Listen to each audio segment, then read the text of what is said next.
got to drive like a bat out of hell to make it, right? So we're hurrying, grabbing stuff. Halfway to Salt Lake City, I realized I didn't grab my suitcase.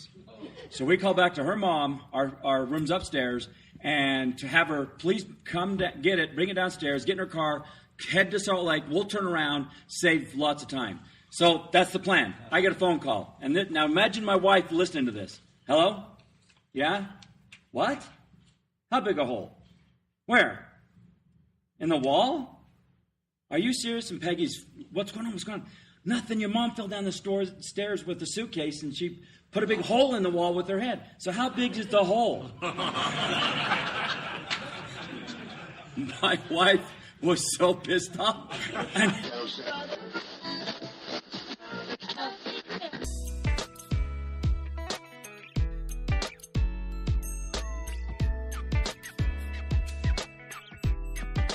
Hi, everybody. Welcome to the Pre-Accident Podcast. I am the sailor on this vessel.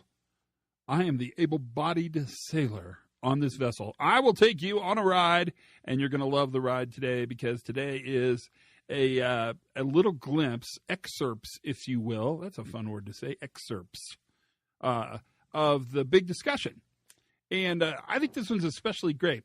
Now, I had to scrub it down, and I'm not going to use a lot of names and stuff because we recorded this to take notes, and the clip is too good. I was transcribing the notes from this, and they were just too darn good to not share with you. So that's what's going to happen. The big discussion was really fun. If you didn't get a chance to go, we're going to have another one. I'll have to tell you when it is.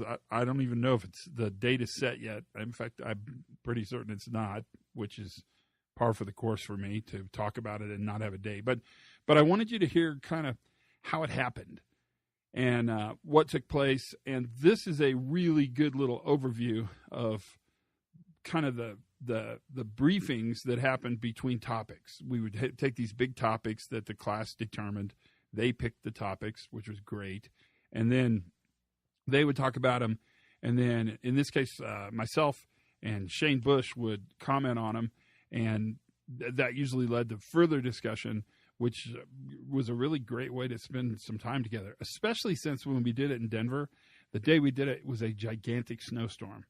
So there was really no reason to leave the conference room. I mean, because the weather was crappy, even to go across the street to the House of Dank, which would have been entertaining, certainly, but the weather was even too bad to cross the street. It was bad. So we stayed around and ate cookies and lunch and did all the things you do and just talked to each other. And it was a really great way to get together with people who actually do the work we talk about for a living. And I think you'll appreciate it. It's a nice little glimpse into how the world happened. And I think you'll enjoy it. There's plenty to learn here, that's for sure.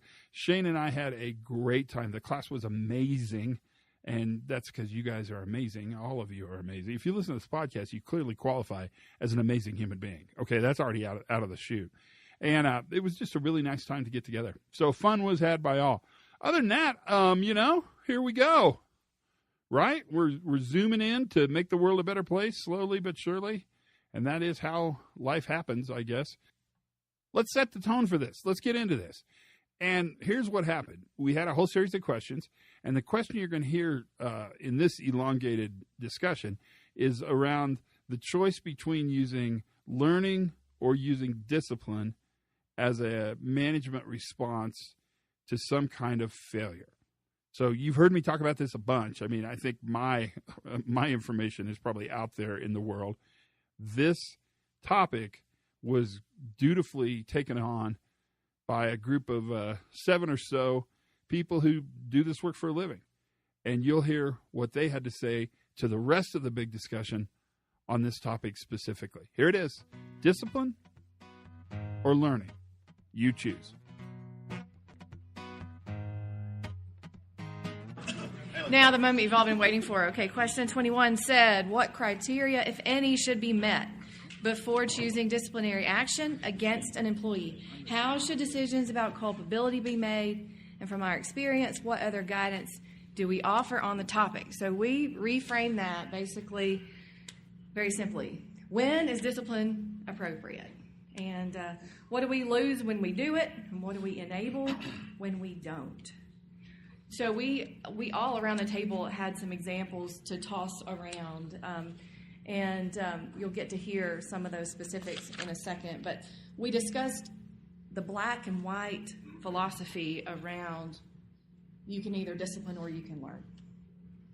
And so I would argue, I may need PPE right now, but I'm going to argue, based on my recent experience, that there are times, there are isolated cases when you have cowboy negligence where discipline is warranted and needed in our organizations. It must happen, but I would say before discipline is issued, if we've got our leaders in the right place, there's a heck of a lot of learning that's going to take place before they're ready to do it.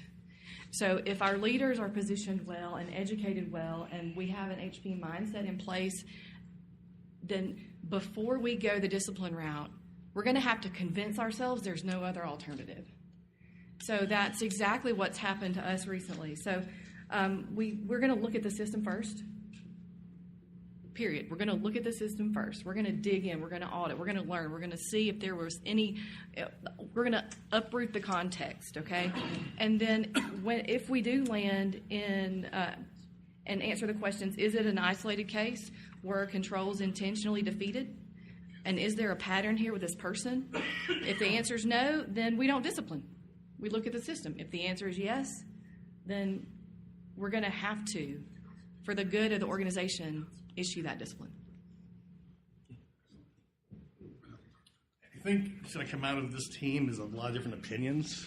So we kind of start out with, if there's anything to learn, you can't then use discipline.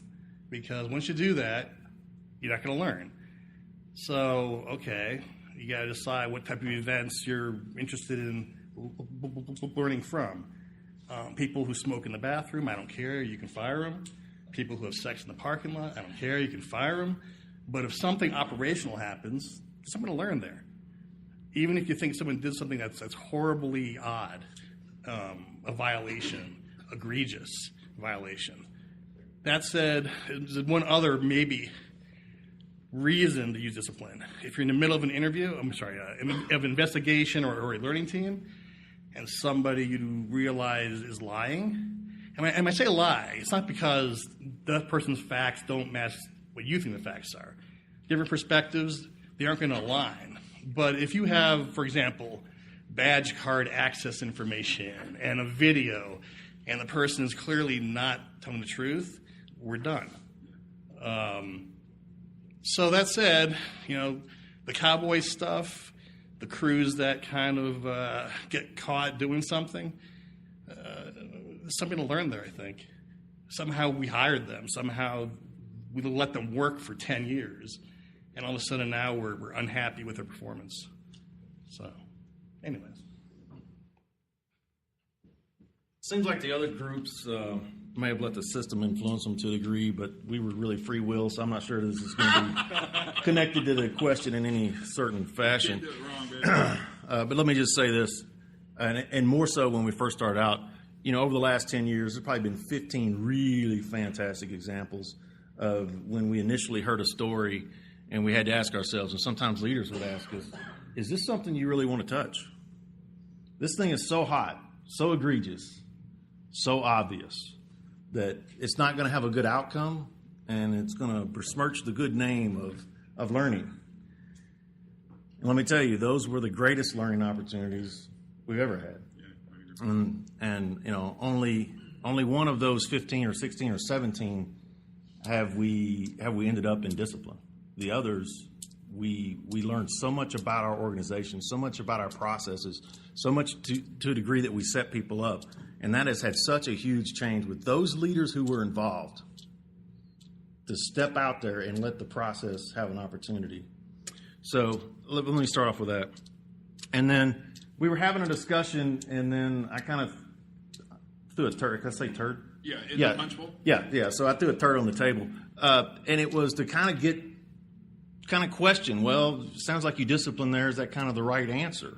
And so we would have a bit of a dialogue, and we did.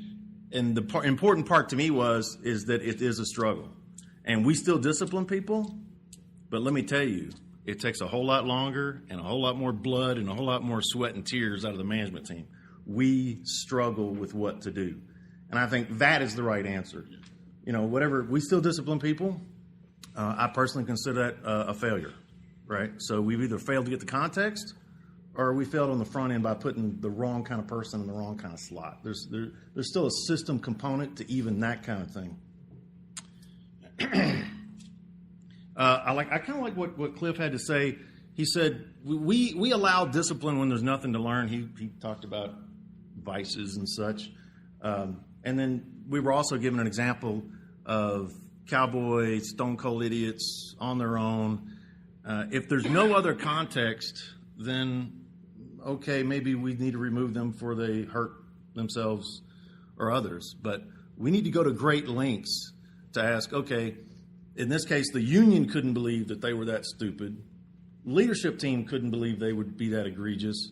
So how is it that we have two people, not just one insane person, but two people who work together who in their context thought those were acceptable actions, those things would work? That's a really great question for us to ask the broader group. How do we get people like that? I mean, if we feel that we're compelled to discipline them, we still need to stand back and ask that question. And whatever process you guys use, we are super engineer oriented, and years ago when we started the process, we had the culpability matrix, right? So whatever process in your mind you get to say, oh, I understand this is a shared responsibility. It's not digital, it's analog, but it looks like we're justified to do something with this guy this time. Well, even though we're justified to do something this time with this person, is that the best long-term answer for the organization? What are we willing to give up from a learning aspect to show that we were serious this time? And is that the best long-term course for the organization? And one time I was in a conversation with a C-level kind of guy, and he said people could have been killed, and we got to show that we're serious. And discipline is the motivation that we'll provide to people to change their actions. And I came back and I said, hey, boy, this is egregious. People can be killed. This is so serious that we must learn exactly why they thought it made sense to do what they did so it doesn't happen again. And that's the two. Everybody wants to do a good job. And that's one of the principles. People come to work to do a good job. Leaders who have that historic safety one mindset want to do a good job. And we just long-term have to continue to work with them that as far left, let me say left, when we talk about the scale of predestination and free will, that we'll probably never get there, but that's where we need to continue to try to look, because that's where the struggle in the process is. And I'm not so good with time, so I'm probably over my allotted time here, so I'll quit. But I do want to ask... I'm still figuring out where left is. That we add a question number 32, root cause, comma, is jihad the answer? So I just want to do that. Yes, I think it is. So now the last three of us are between you guys and lunch. We'll be cautious here. I think this is like the real estate that's left to cover on this topic is not going to be done justice in the next 10 or 15 minutes. Yeah. But that's a big step forward to sit in that group and actually talk about. And when we talk about accountability, I like your comment on this, accountability up and forward versus accountability back and down. This leader is thinking about that and thinking about what is the message, what is the signal, what is being sent by the reaction that's taken. And there's a lot of territory here. I think the context is everything. From a leadership perspective, that accountability up and forward is, I guess, from my perspective, you can do that, but you're also looking in a rearview mirror. Your decisions, your actions, that reflects back on that crew, those decisions. And so that leadership reflection from an investigation perspective, the follow-up, the learning, et cetera, I think that needs to be territory that is combed with a fine-tooth comb. Because the system is perfectly designed to get the results we get. And so when we get into these really egregious violations where you're dealing with willful culpable negligence, borderline criminal, what is it? What's incumbent on leadership to actually, what sort of action do we take to send those signals? So it's a journey. I definitely don't have the answers on this, but I think the culpability model is something that our organization had adopted outside.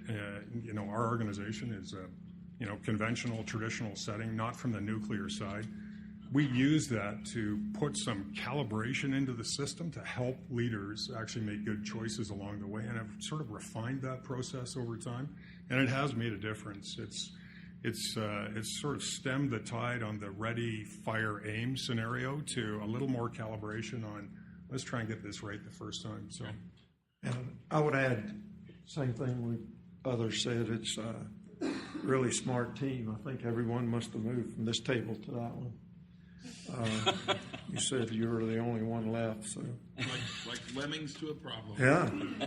Yeah. I would add on the culpability tree, we patterned. I've seen Alcoa is the one that I've initially used, and Dave Payne and Chevron shared with me Chevron's, and it is a really good tool to get where Cliff was. Don't get ahead of the game. Even if you think, because our organizations are convergent thinking people, we can solve any problem, just put it in front of us. And we lack the experience of divergent thinking. So we've spent a lot of time training people to think more divergently, to go slow, to go fast. It's like giving a tool that people need to learn how to use. It's different from what they're... So that divergent thinking is something that's really helped us. The second part of that is part of our leadership training. We've trained over 10,000 frontline leaders and leaders is think, how do you ask darn good questions? Because if you don't ask the right, you'll get a yes or no, or you'll get the question you're looking for if you don't ask a darn good questions. So those two things, along with the culpability tree, has helped our leaders become more effective in going slow to go fast, like Cliff said. All right, nothing like being the last guy before lunch, right? I love it. Pressure. You're perfect for it. Yeah. Well, Todd talks about perspective sometimes, and everybody in here at one time or another has looked at something from their own personal perspective. Me, I'm always looking up, okay? I've been on the receiving end of discipline before. Most of the people in this room have issued discipline before. I feel like that leadership has a responsibility to look at each individual case and decide, is that punishment or is that discipline, is that what's best for the organization? Is that what's best for that individual? Or is learning the bigger value here? Which one's more valuable? Which one does or reaches the goal that we're after? I think that every situation, again, is different, and I think you have to take the time to get the facts and look at and weigh everything out.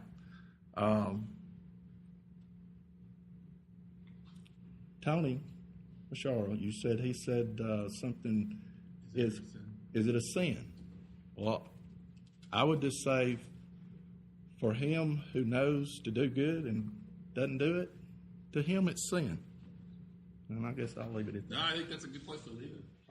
You want to go first? Yes. Because And I'm going to make this real quick. If you don't, your head's going to explode. I know.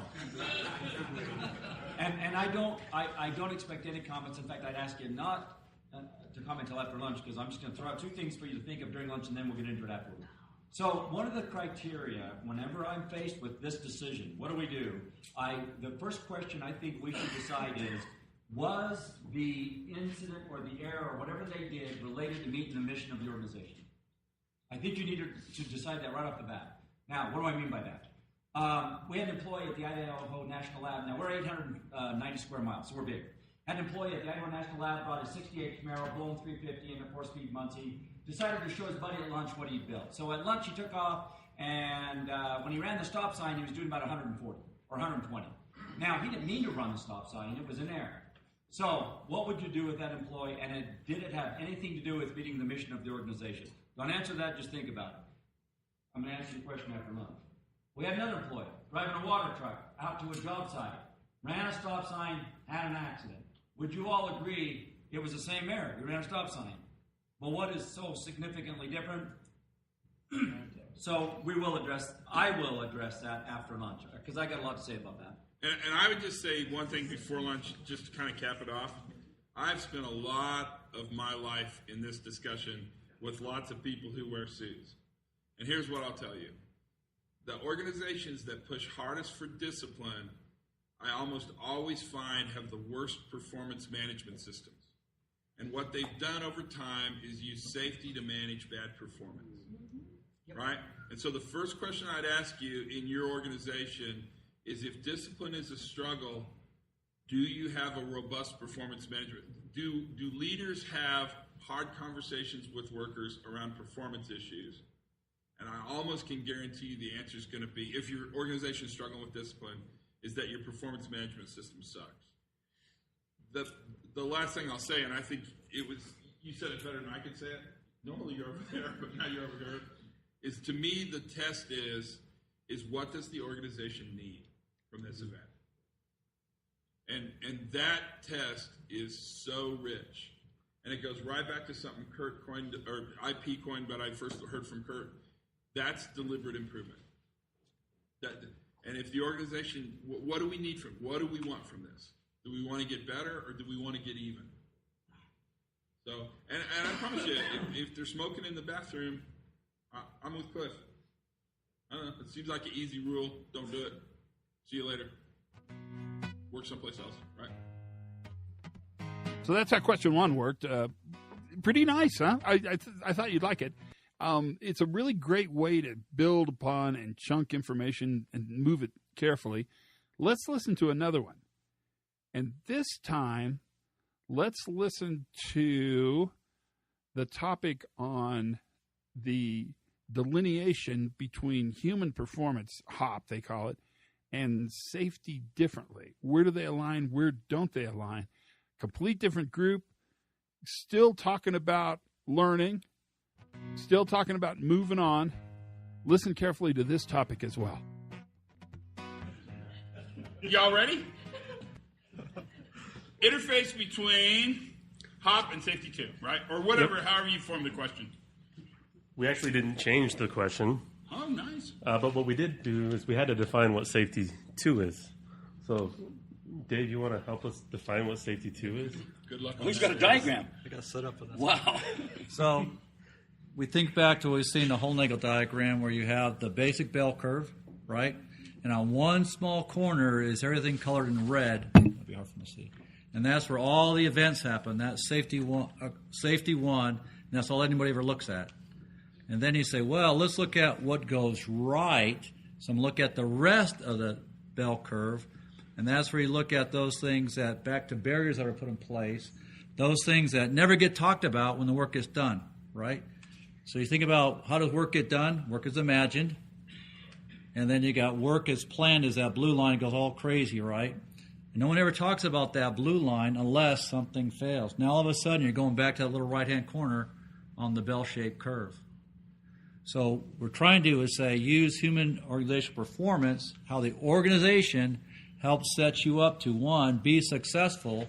So when you're on that blue line, you don't get too low and change because time's been compressed, you are over budget and behind schedule. It's a metric job that's got to get done before the end of the year, and you start pushing time pressure on folks to the point where now make it simple for me, a 2-hour job, you've only allowed an hour and a half.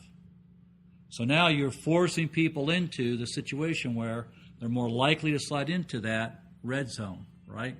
So now you think of that on the black line, work as imagined, blue line, variable work. Now that starts to drift down, and it comes in contact with the worst line, the red dash line, which is the hazard line. And we call all these folks in, and what do we look at? How much difference between the black line and the blue line? Well, you didn't follow procedure. You didn't do this. Well, you gave me the job late. We're behind schedule. Well, let's talk about how you just didn't get the work done. Then we say, okay, let's look at the blue line to the red line. Because when does the accident occur? It's not when the black line, blue line don't match up. It's when the blue line and the red hazard line match up.